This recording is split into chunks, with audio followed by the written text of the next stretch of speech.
आप देखें बिहार में तेजस्वी यादव को, बंगाल में अभिषेक बैनर्जी जी को, झारखंड में हेमंत सोरेन जी को और दिल्ली में अरविंद केजरीवाल जी को अब ईडी का नोटिस आ रहा है। देखिए, ईडी का नोटिस, हम कानून का पालन करने वाले लोग हैं, हम अपने आप को भाजपा की तरह कानून से ऊपर नहीं मानते। हम कानून का पालन करने वाले लोग हैं और हमने बार बार ईडी से पूछा, कहा कि भाई हम कानून का पालन कर रहे हैं और आप भी करिए। बताइए किस कैपेसिटी में आप बुला रहे हैं अरविंद केजरीवाल जी को? विटनेस की कैपेसिटी में बुला रहे हैं, अक्यूज्ड की कैपेसिटी में बुला रहे हैं, चीफ मिनिस्टर ऑफ दिल्ली की कैपेसिटी में बुला रहे हैं, या कन्वीनर ऑफ आम आदमी पार्टी की कैपेसिटी में बुला रहे हैं? तो ईडी तो जवाब नहीं दे पा रही, पर आप सुनेंगे भाजपा प्रवक्ता जवाब दे रहे हैं। भाजपा प्रवक्ताओं को ऑलरेडी पता है कि अरेस्ट होगा। भाजपा प्रवक्ताओं को एलिगेशंस पता है जो ईडी को खुद भी नहीं पता। मोदी जी अगर किसी से डरते हैं तो वो अरविंद केजरीवाल जी हैं। और ऐसा क्यों है?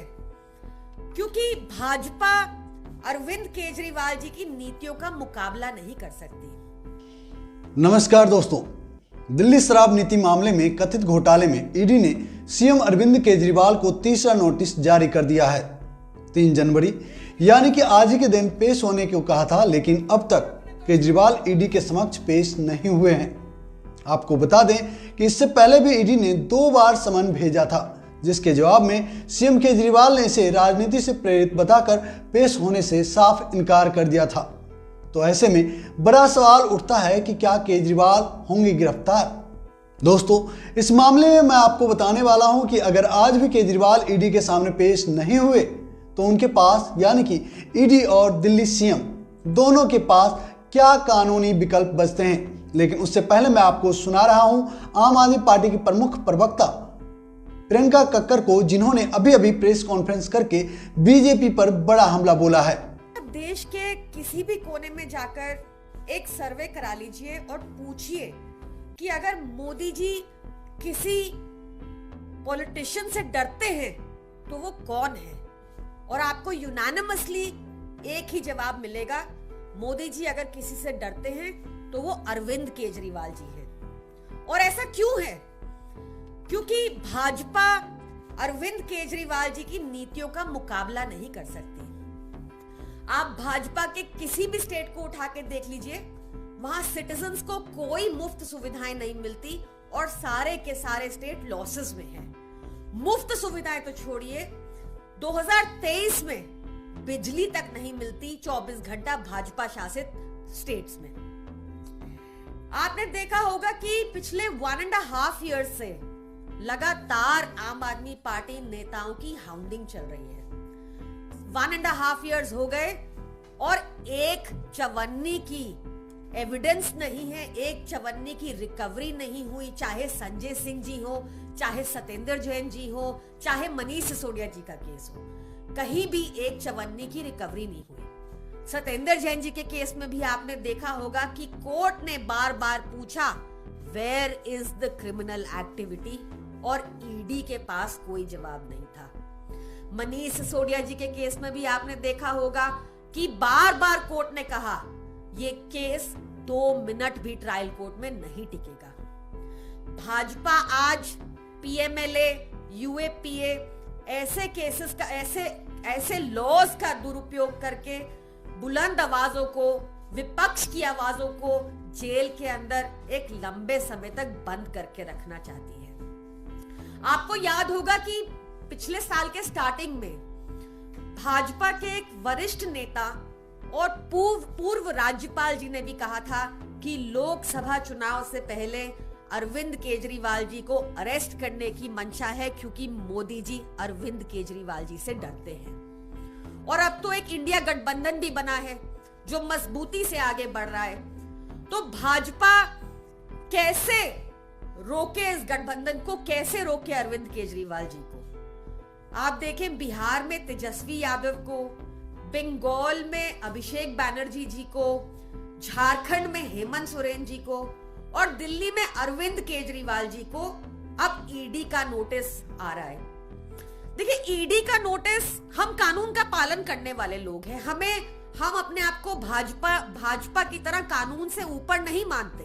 हम कानून का पालन करने वाले लोग हैं और हमने बार बार ईडी से पूछा, कहा कि भाई हम कानून का पालन कर रहे हैं और आप भी करिए। बताइए किस कैपेसिटी में आप बुला रहे हैं अरविंद केजरीवाल जी को? विटनेस की कैपेसिटी में बुला रहे हैं, अक्यूज्ड की कैपेसिटी में बुला रहे हैं, चीफ मिनिस्टर ऑफ दिल्ली की कैपेसिटी में बुला रहे हैं, या कन्वीनर ऑफ आम आदमी पार्टी की कैपेसिटी में बुला रहे हैं? तो ईडी तो जवाब नहीं दे पा रही, पर आप सुनेंगे भाजपा प्रवक्ता जवाब दे रहे हैं। भाजपा प्रवक्ताओं को ऑलरेडी पता है कि अरेस्ट होगा।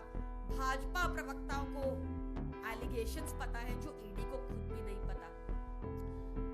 एक बात और है कि आप देखेंगे कि मोदी जी को करप्शन से कोई प्रॉब्लम नहीं है, मोदी जी को अपराध से भी कोई प्रॉब्लम नहीं है।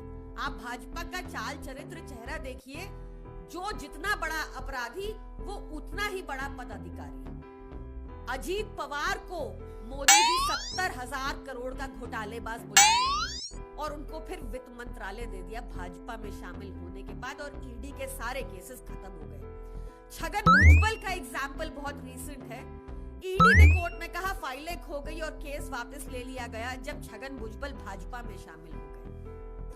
शुभेंदु अधिकारी, हेमंत बिस्वा शर्मा, ये लिस्ट बहुत लंबी है और आप भी जानते हैं। तो हम फिर से यही कहेंगे कि unlike the BJP, we are law abiding citizens, we believe in the rule of law, and but the BJP is in for a shock अगर उनको लगता है कि हम उनके षड्यंत्र या प्रोपेगेंडा के आगे झुक जाएंगे।